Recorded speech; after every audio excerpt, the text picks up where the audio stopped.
Boa noite, nossos amigos e companheiros de estudos do Espiritismo. Voltamos com uma nova edição do programa Encontro com o Espiritismo, que é uma produção da Associação Espírita Adolfo Bezerra de Menezes, aqui da cidade de Limoeiro, Pernambuco. E o nosso programa é uma conversa para tirar as dúvidas das criaturas sobre o Espiritismo, que é muito confundido com práticas e cultos, e o Espiritismo nada tem a ver com outras práticas, respeita a todas, mas nada tem a ver.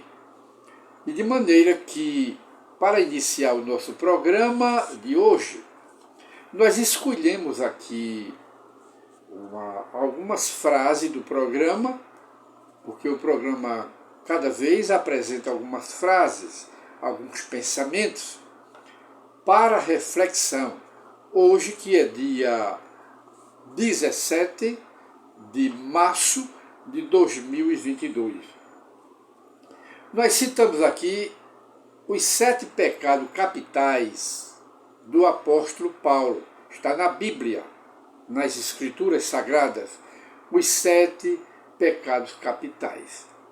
Paulo, em sua inspiração, em sua inteligência também, ele cita o primeiro aqui: a inveja, a ira, a avareza, a gula, a preguiça, a luxúria e o orgulho. Esses são os 7 pecados capitais na visão do apóstolo Paulo. E nós vemos aqui, principalmente fazendo uma análise ligeira, a inveja. A inveja parte de quê? Do egoísmo. A inveja. Onde existe a inveja, existe o espírito da má vontade na família, no trabalho, na profissão, em qualquer lugar, e principalmente nos ambientes religiosos. Pode existir também a inveja, porque é um entrave. A inveja cria, ao invés de ponte para bom tráfego, a inveja cria obstáculo, a inveja cria intrigas, a inveja cria inimizades. O invejoso é um doente, porque ele não suporta ver alguém que tenha algo que ele não tem. Como ele tem a inveja, ele morre por dentro. E a inveja cozinha o indivíduo com o fogo baixo. A inveja. Em todo canto, esse mal, esse veneno está. Agora, cabe-nos controlar, dominar essa inveja. A ira mata. Há quem diga que Jesus teve momentos de ira. Não. Em nenhum momento Jesus teve ira. O que é ira? Ira é uma raiva em último grau. Jesus não teve isto. Não. Jesus corrigiu a hipocrisia, combateu a injustiça com energia. Ele era enérgico. Mas ser enérgico não é ser irado, nem agressivo, nem bruto. Essas qualidades Jesus não tinha. Quem tem essas qualidades somos nós, porque ainda somos espíritos muito atrasados e não aprendemos ainda a nos controlarmos. Mas Jesus não foi irado, não teve nenhum momento de ira. Quando ele chegou no templo de Jerusalém, encontrou os comerciantes. E ele então disse lá naquela época, que ali os homens estavam fazendo da casa do pai dele o quê? Um covil de ladrões. Uma forma de dizer, mas ele não expulsou do templo da frente do templo, porque era permitido por lei e fazia parte dos costumes dos antigos hebreus vender animais na frente do templo para fazer sacrifício dos animais. Era vendido, era permitido por lei. Jesus não esbofeteou, não agiu com violência contra os cambistas, nem contra os negociantes, porque todos eles estavam negociando permitido pelas leis de Israel, pelas leis dos judeus. Logo, Jesus não usou nenhuma violência ali. É apenas uma narrativa de Lucas, do evangelista. Mas ele não foi irado, porque ele sabia, reconhecia os direitos dos outros. Todos estavam ali dentro do direito, dentro da justiça. Então Jesus não teve nenhum momento de ira. Ele combateu a hipocrisia, combateu agora enérgico, que não pode se confundir a energia com a ira e nem tampouco com a violência. Ele não foi irado em momento nenhum. E nem Deus tampouco é irado. Deus nunca foi irado, mesmo porque Deus não tem configuração humana. Deus é a inteligência suprema do universo.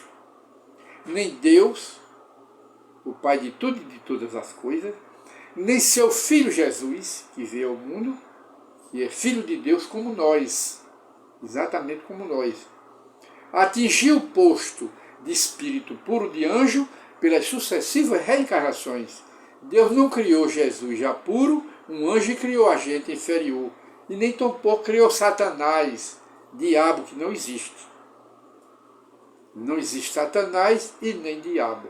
Nem Deus nunca foi irado, nem nunca se vingou dos filhos, assim não seria Deus. O Espiritismo apresenta Deus como Jesus apresenta. Deus é amor, como diz um dos capítulos do apóstolo João, em seu quarto evangelho, que o quarto evangelho é de João. Deus é amor. Se é amor, não é o mal, não é ira. Não é ira, não é ódio, nem é rancor. Quem classifica Deus assim é porque compara Deus com uma criatura humana. E Deus não tem nenhuma configuração humana. Nem ele, o Deus, Pai, e nem Jesus, Filho, também não foi irado. E então, vamos ver aqui, a avareza. A avareza é uma inferioridade do espírito. A avareza é uma inferioridade da alma. A avareza. A gula também é um mal, porque tem gente que vive para comer. Há outros que comem, que apenas comem para viver. Há outros que só vivem para comer. É diferente. A preguiça é a mãe de toda miséria.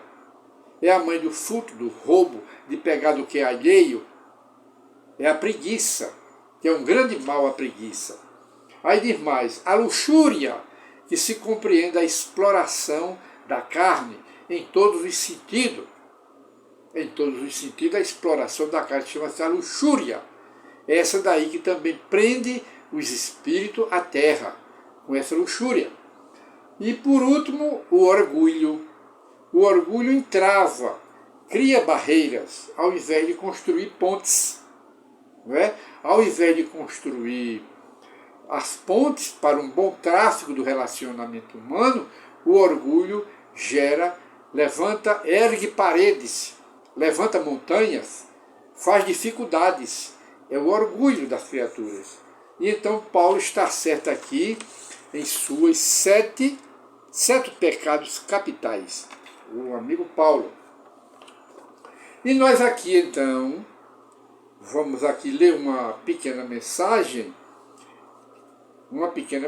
do Espírito Emmanuel, que ele diz aqui, vida e posse.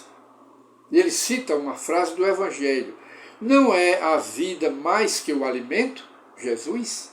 Não é a vida da alma, a vida do espírito, mais do que o alimento da matéria? Mais do que o tesouro da matéria? Mateus 6,25. E inicia aqui, valorizando e interpretando vida e posse. Diz Emmanuel, aconselha-te com a prudência, para que teu passo na vida não ceda à loucura. Há milhares de pessoas que efetuam a ramagem carnal pela reencarnação, amontoando posses exteriores, sem limites, à gana, à guisa de ilusória evidência. De mais ele, essas criaturas senhoreiam terras que não cultivam, mas acumulam ouro sem proveito. Demais, guardam larga cópia de vestimenta sem qualquer utilidade. Retém grandes arcas de pão que os vermes devoram e continuarão devorando.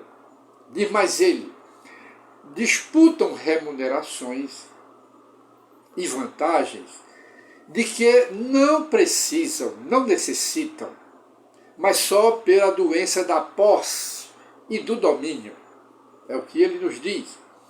E imobilizam-se no medo ou no tédio, no capricho maligno ou nas doenças imaginárias, se tornam escravo delas, até que a morte lhe reclama a devolução do próprio corpo ao cemitério. Mas o espírito está vivo, com a consciência intranquila e lhe perturbando. Continua o espírito Emmanuel, para encerrar. Não esqueças assim a tua condição de apenas usufrutuário do mundo. Apenas usamos, mas nada nos pertence. Tudo pertence a Deus, a começar do próprio planeta. E aprende assim a conservar no próprio íntimo os valores da grande vida. Vale-te dos bens passageiros para estender o bem para todos. Vale-te disto como uma oportunidade que Deus te concedeu e te pedirá contas depois da morte. Aproveita os obstáculos, os embaraços, para incorporar a riqueza da experiência, a experiência dos ensinos, do ensinamento da vida, que a própria vida nos traz para trazer sabedoria.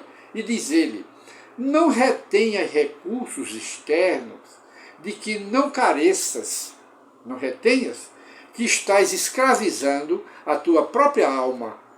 Demais ele, não desprezes lição alguma da vida, não desprezes. Começa a luta de cada dia com o deslumbramento de quem observa a beleza pela primeira vez e agradece a paz da noite como quem se despede do mundo para transferir-se de residência. Ama pela glória de amar, diz o Espírito Emmanuel, e ele termina, serve sem te prender a nada. Demais, lembra de que amanhã restituirás à vida o que a vida te emprestou. Teremos que devolver a vida em nome de Deus, e que os tesouros do teu espírito serão apenas aqueles que houverem amealhado em ti próprio, com as virtudes, a prática do bem e a sabedoria da vida.